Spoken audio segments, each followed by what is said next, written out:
I want to show you something cool. Draw a circle and 10 points on the circumference of that circle. Label these points from 0 to 9. Now, we'll represent the times table for 2 on this circle. 2 times 0 is, 0.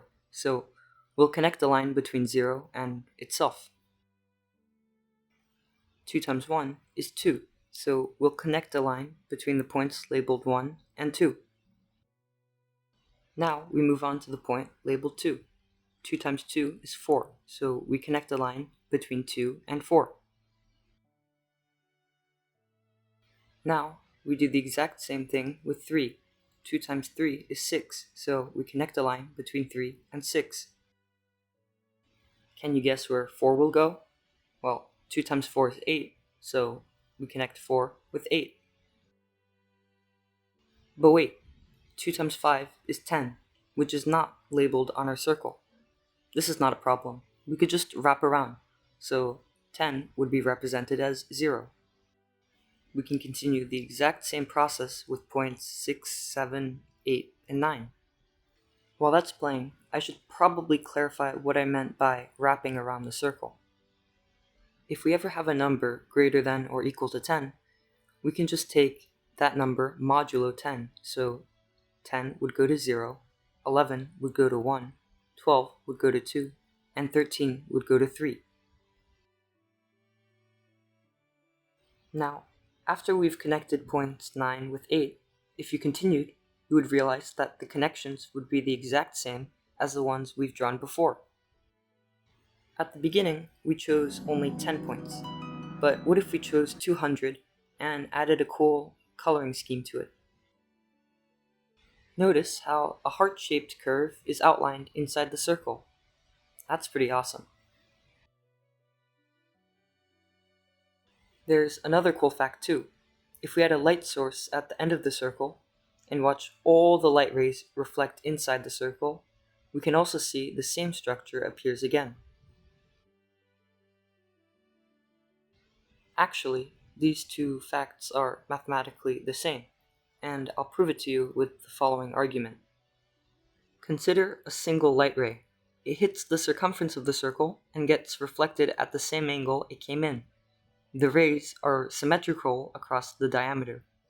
Okay, observe the two arcs that are intercepted by these two rays of light. Since the entire configuration is symmetrical, the two arcs are congruent.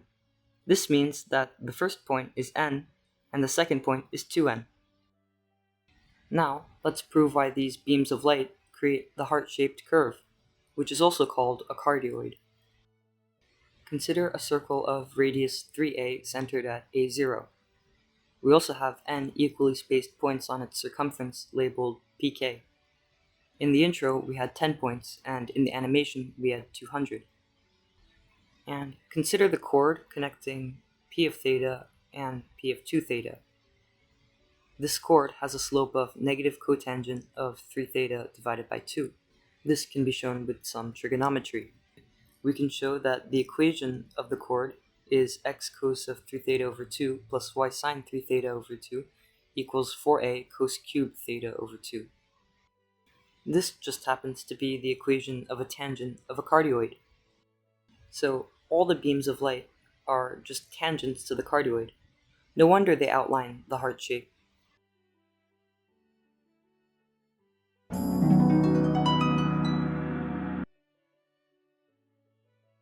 You can also do some pretty crazy stuff. Right now, all I've shown is the times table for 2, but really you could make it for any number, 1, 2, 3, pi, e, 4.2, etc.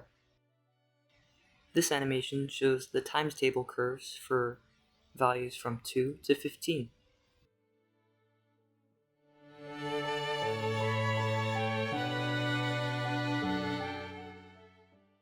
It doesn't even have to be a circle. It could be a pentagon even.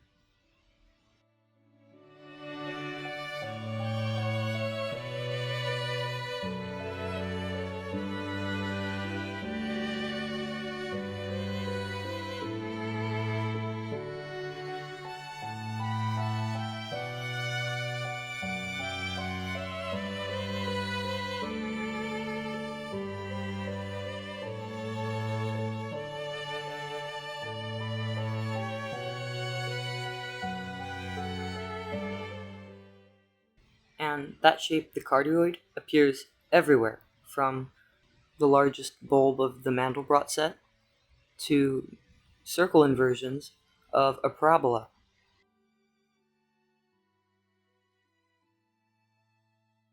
I even made a simulation of wave propagation inside of a cardioid.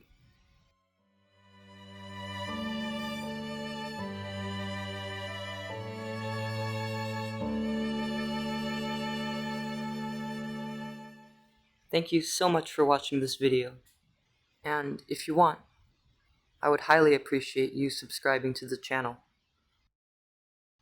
If you're interested, check out the links in the description.